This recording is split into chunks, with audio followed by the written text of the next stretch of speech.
प्रश्नमाला 1D का सवाल number 2 इसको सोल्व करेंगे। इससे पहले सवाल नंबर 1 को हम सोल्व कर दिए हैं, तो अगर आप नहीं देखे हैं तो जाकर के उस वीडियो को देख लीजिए। ठीक है। सवाल नंबर 2 में कहता है कि निम्नलिखित में भागफलों का आकलन कीजिए। पहला सवाल 83 भागा 19। ठीक है, आकलन करके और इसका भागफल निकालना है। तो आइए एक एक करके सभी सवालों को हम सॉल्व करते हैं। देखिए सवाल नंबर 2, निम्नलिखित में भागफलों का आकलन कीजिए। पहला 83 भागा 19। देखिए 83 है तो इसको दहाएं तक आकलन करके पहले हम लिखेंगे कि 83 को 80 लिखे कि 90 लिखे, कौन बढ़िया होगा। तो देख रहे हैं कि 83 जो है 80 के ज़्यादा निकट है, तो इसको अगर हम 80 लिखेंगे तो कोई दिक्कत नहीं है। ठीक है, तो इसको हम 80 लिख दिए, भागा है। अब 19 है तो 19 को हम 10 लिखे कि 20 लिखे, कौन सा बढ़िया होगा। तो हम देख रहे हैं कि 19 जो है 20 के बहुत करीब पहुंच चुका है और 10 से ये काफ़ी दूर है, तो इसको हम 20 लिखेंगे। ठीक है, तो ज़्यादा उचित होगा। अब देखिए 80 में 20 से भागा देना है, तो 80 में 20 से भागा दीजिए, कितना होता है। यहाँ देखिए 80 को 20 से भागा देंगे तो 20 चौके 80, तो भागफल आया 4, तो इसका उत्तर हो जाएगा 4। ठीक है। सवाल नंबर 2 58 है, तो इसको दहाएं तक पहले हम आकलन करेंगे। 58 को 50 लिखे कि 60 लिखे, ये किसके ज़्यादा निकट है, तो ये 60 के ज़्यादा निकट है, तो 58 के जगह पे हम 60 लिखेंगे, भागा। अब देखिए 19 है तो 19 को हम 20 कैसे लिखे, समझ में आपको आ गया था। तो यहाँ भी 19 की जगह पे हम 20 लिखेंगे। अब 60 है, 60 को 20 से भाग देना है, तो कितना होगा।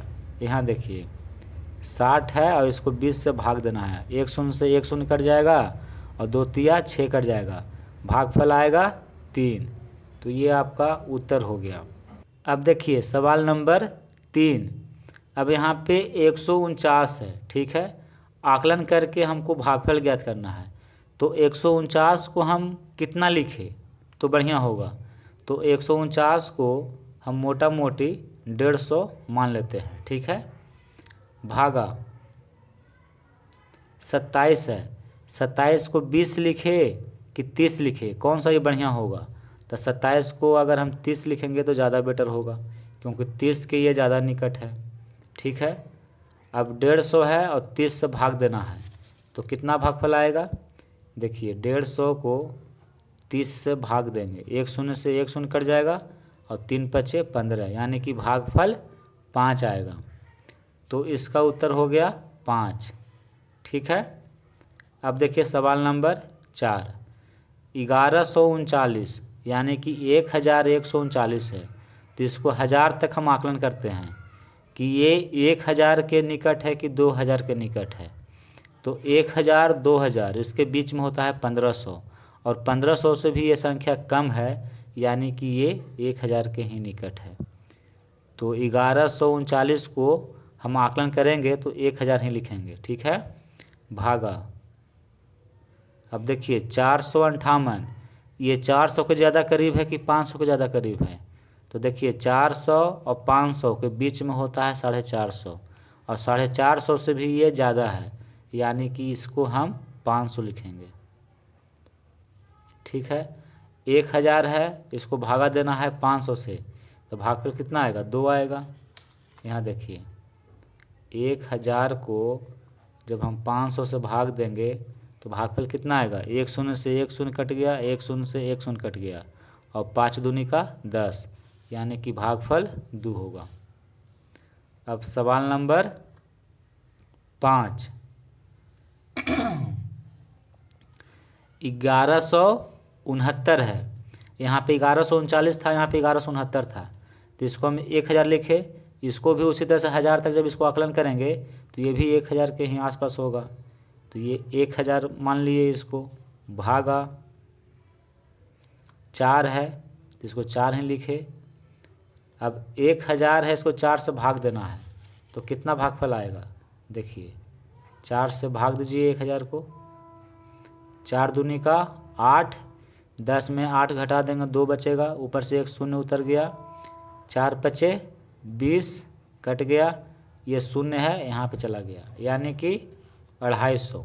भागफल कितना आएगा? 250 आएगा। तो ये आपका उत्तर हो गया। सवाल नंबर 6 देखिए 2954 है। 1000 तक इसको आकलन करेंगे कि ये संख्या 2000 के निकट है कि 3000 के ज़्यादा निकट है। तो यहाँ पे देखिए 2900 है, 2500 से भी ज़्यादा है, यानी कि ये 3000 के आसपास है, 3000 के ज़्यादा निकट है। तो 2954 को मोटा मोटी हम 3000 मान लेंगे, ठीक है। भागा। अब यहाँ पे देखिए 257 है, सैकड़ा में है तो सैकड़ा तक का अनुमान लगाएंगे हम। ये 200 के ज़्यादा निकट है कि 300 के ज़्यादा निकट है? तो 200 और 300 के बीच में होता है 250, और ये 250 से भी ज़्यादा है, यानी कि ये 300 के निकट है, ठीक है। अब आपको 3000 में 300 से भाग देना है। यहाँ देखिए 3000 में 300 से भाग देंगे, एक शून्य से एक शून्य कट गया, एक शून्य से एक शून्य कट गया, और 3 को 30 को 3 से काटेंगे तो 10 बार में कटेगा, यानी कि भागफल आएगा 10।